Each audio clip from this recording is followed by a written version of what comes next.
আসসালামু আলাইকুম। কেমন আছেন আপনারা? আশা করি সবাই ভালো আছেন। আলহামদুলিল্লাহ আমিও ভালো আছি।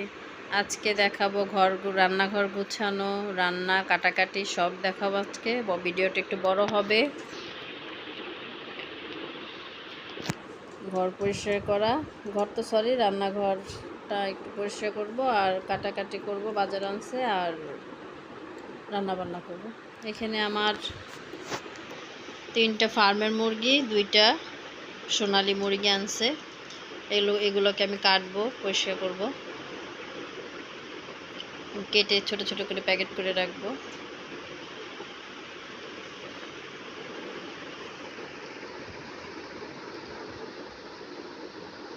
এগুলোকে আমি বেসিনে দিয়ে একটা একটা করে একটু ভালো করে ধুয়ে নেব, কারণ গায়ে ওরা যখন পরিষ্কার করা ময়লা থাকে, এটি একটু পরিষ্কার করে তারপর আমি কাটবো। সবকটা এভাবেই ধুয়ে নিব।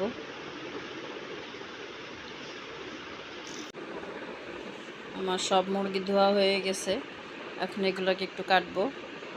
আমি মুরগির পাগুলোকেও সুন্দর করে ধুয়ে আলাদা রেখে দিলাম, ওটা প্যাকেট করে। আমি সব আলাদা আলাদা রাখবো, যখন খেতে মন চাইবে বের করে খাবো। আমি মুরগির পাগুলো রেখে দিই, আমাকে কেয়ারটেকার ভাই আছে আমাদের যে কাজ করে খালা, তাকেও দিয়ে দিই।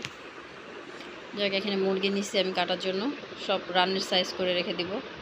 এরকম করে কেটে কাটবো সবগুলাই, একদম ছোট ছোট করব না, সবগুলো এভাবে কেটে রেখে দিব, ভাগে ভাগে রাখবো। আর আজকে রান্না করব সেটা কী করব, ভিতরে ময়লাগুলো এটাকে কেটে আমি আরেকটা ধুবো, ধুয়ে তারপর এটাকে প্যাকেট করব। এখানে আমার ছোটো মেয়েও চলে আসছে। ফার্মের মুরগি কাটা হয়ে গেছে, আমি এখন সোনালি যেটা ওইটাকে কাটছি। এভাবে সবগুলো কেটে নিব।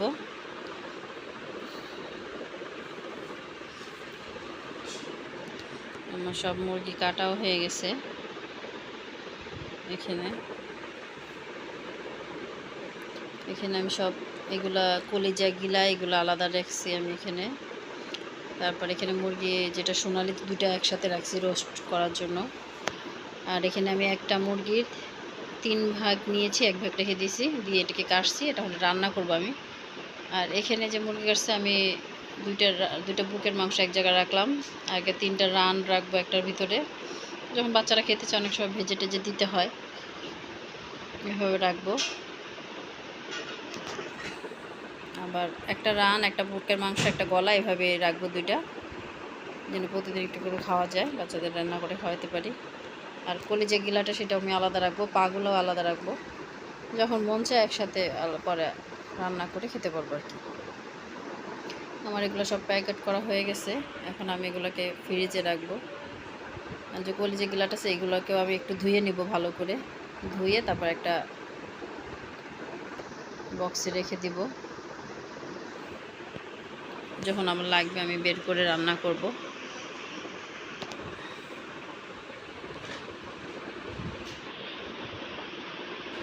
সবগুলোকে পরিষ্কার করা হয়ে গেছে। আপনাকে পানিটা আমি নিচে ফেলে দেব, এই আইসক্রিম বক্সটায় রেখে দেব, রেখে ঢাকনা দিয়ে রেখে দেবো। ওকে, ঢাকনাতে রেখে দিলাম ঢেকে।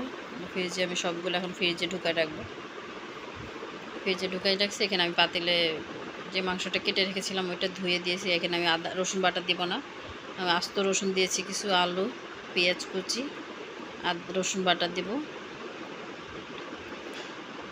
রসুন বাটা দিব, রসুন আস্ত দিয়েছি, আদা বাটা, পেঁয়াজ, রসুন, মশলা যা যা লাগে সব একসাথে দিয়ে এখন একটাকে মাখাই দিব, মাখাই এটাকে চড়াই দিব।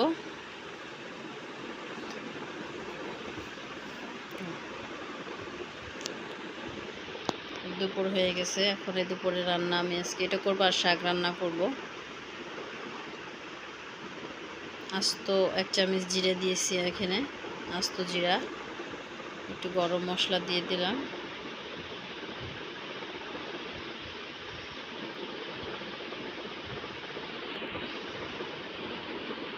ধনের গুঁড়া,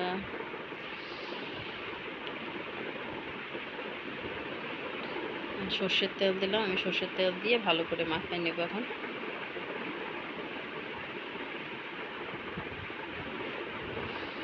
মাখায় চুলায় চড়াই দিব, দিয়ে কষাবো, পানি দিব না। হয়ে গেছে আমার। আমি এটাকে এখন চুলায় দিয়ে দিব ঢাকনা দিয়ে। হাতটা ধুয়ে নিলাম। এখানে আমার চুলায় মাংসটা আমি চড়াই দিছি। এখানে আমার হেঁচি শাক আনছে। আপনাদের দেশে কে কী বলে বলে কমেন্টে জানাতে পারেন। আমাদের দেশে হেঁচি শাক বলে। তো এই হেঁচি শাকগুলো তোর পোকা থাকে, ভালো করে বাছতে হবে। তো এগুলো আমি শুধু মাথাটা নিব, মাথাগুলো ভেঙে ভেঙে নিব সব শাকগুলা। ভালো করে পোকা টোকা দেখে নেবেন, জঙ্গল থেকে শাকে পোকা টোকা থাকে অনেক। আমার শাক বাছা হয়ে গেছে, আমি এগুলো এখন ওয়াশ করে নেব সবকটা শাক। এটাকে আমি কিছু সময় ভিজিয়ে রাখছিলাম। শাক ধোয়ার কিছু সময় ভিজিয়ে রাখবেন, তারপর শাকটা ভালো করে সুন্দর করে ধুয়ে ফেলবো।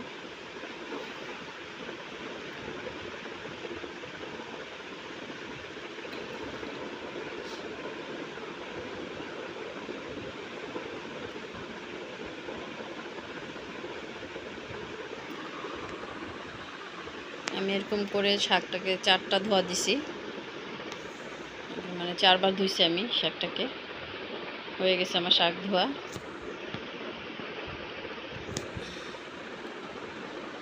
আমি এখন শাকটাও চুলায় দিয়ে দিব।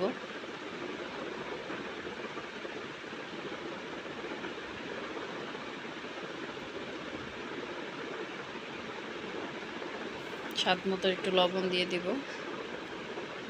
দিয়ে এটাকে কাঁচামরিচ দেব। 6-7টা কাঁচামরিচ আমি কেটে দিয়েছি। কাঁচামরিচের তো ঝাল নাই, আপনাদের ঝাল আপনাদের পছন্দের মতন। আমি ওখানে শাকটা চড়াইছি, এখানে মাংসটা চড়াইছিলাম, সেটাকে পানি দিয়ে দিয়েছিলাম, আপনাদের দেখানো হয় নাই।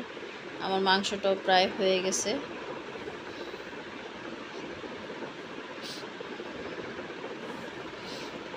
এখানে জাল কমে আমি একদম জাল কমে দিয়ে মাংসটা রেখে দিয়েছি। আর এখানে আমি শাকটা আমার প্রায় সিদ্ধ হয়ে গেছে, দেখেন। এখন নেড়ে চেড়ে দিচ্ছি।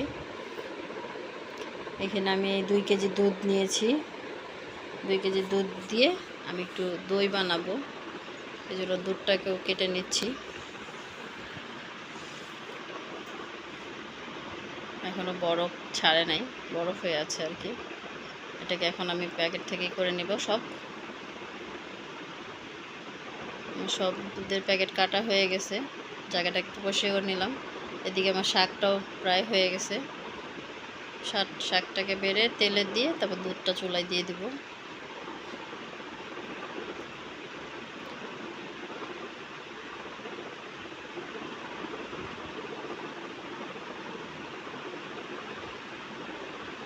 আমি মাংসটাকেও জাল কমে রেখে দিছিলাম ওই পাশে। মাংসটাও হয়ে গেছে।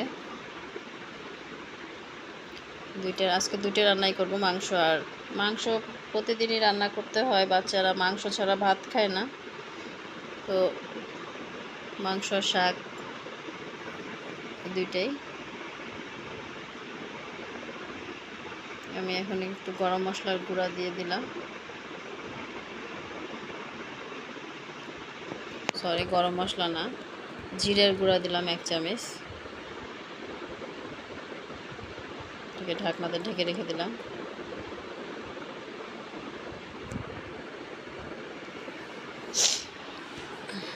শাকেরও পানি টেনে গেছে।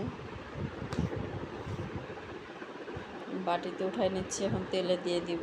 এখানে আমি তেল দিছি, রসুন পেঁয়াজ কেটে নিছি।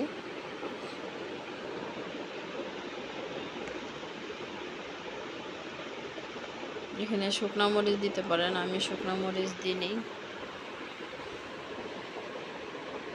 শাকটা আমি ঢেলে দিয়ে দিলাম, কিছু সময় ঢেকে রেখে দিলাম যেন ঘ্রাণটা না বের হয়ে যায়।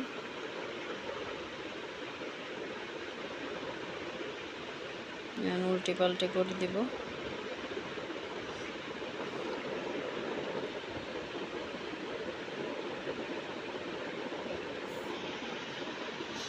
আমার শাক হয়ে গেছে।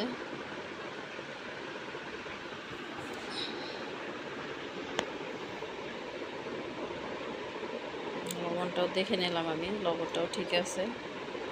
আমার শাক হয়ে গেছে, আমি শাকটা নামাই ফেলবো। এই চুলা এবার নামাই ফেলছে, হয়ে গেছে আমার শাক। এখন আমি দুধটা দিয়ে দিলাম, দুধটা হালকা আঁচে দিয়ে একটু ঢেকে রেখে দিব যে বরফটা গুলো। এদিকে আমার মাংসটাও হয়ে গেছে, বন্ধ করে ফেলছি আমি এখন অন্য কাজে যাই।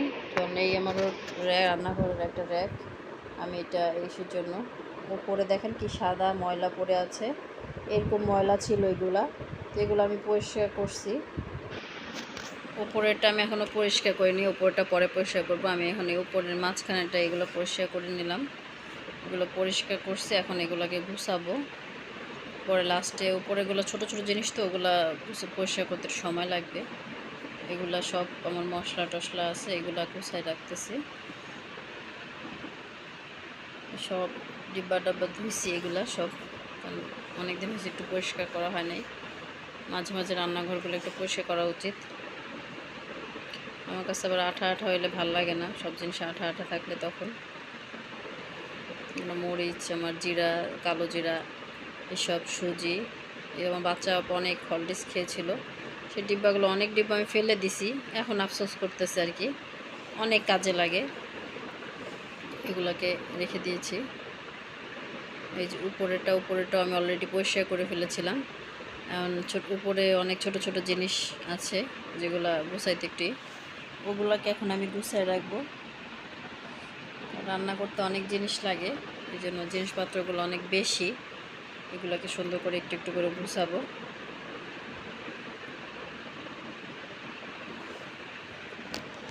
পরিষ্কার করে আপনাদেরকে দেখালাম না, কারণ ওগুলো পরিষ্কার করে দেখাতে গেলে অনেক সময় লাগে। এই জন্য আমি কিভাবে পরিষ্কার করে গুছাচ্ছি সেটা আপনাকে দেখালাম। পুরাপুরি এগুলো দেখেন, এগুলোকে ভালো করে ধুয়ে পরিষ্কার করে আমি এগুলোকে গুছাচ্ছি।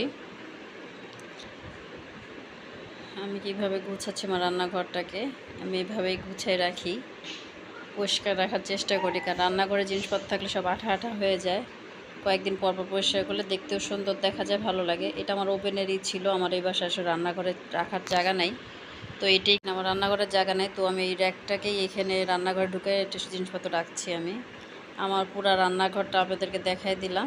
এই যে ছোট্ট একটা রান্নাঘর, আলহামদুলিল্লাহ এর ভিতরেই আমি রান্না বান্না করি। এই আমার ছোট্ট রান্নাঘর কেমন হয়েছে বলবেন, কমেন্টে জানাবেন। আমার চ্যানেলটা যদি ভালো লাগে প্লিজ লাইক শেয়ার কমেন্ট করবেন, সাবস্ক্রাইব করে দেবেন। আল্লাহ হাফেজ।